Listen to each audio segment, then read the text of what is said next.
একসময় স্লোগান উঠতো, বাংলাদেশের জান, বাংলাদেশের প্রাণ সাকিব আল হাসান। তার কারণও নিশ্চয়ই অমূলক নয়।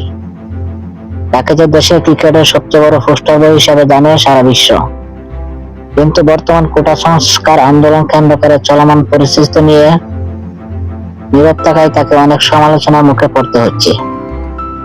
এবার আর্থিকভাবে ক্ষতির মুখে পড়লেন সাবেক এই নাম্বার ওয়ান অলরাউন্ডার।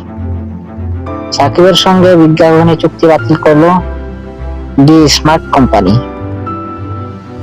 একসময় খেলা চলাকালেও বিভিন্ন প্রতিষ্ঠানের সঙ্গে বাণিজ্যিক চুক্তি কিংবা শোরুম উদ্বোধন কেন্দ্র করে ফুলের সম্মুখীন হতে হয় সাবেক এই টাইগার অধিনায়ককে।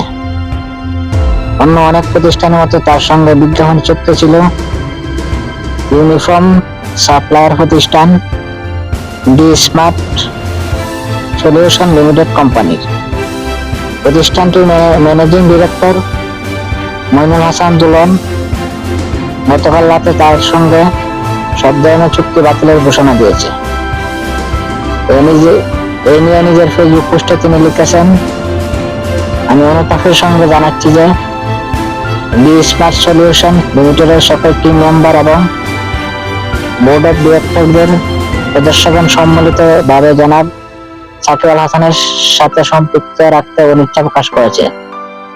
তাই আমরা সিদ্ধান্ত নিয়েছি যে সকলের সম্মিলিত দাবির সঙ্গে একমত।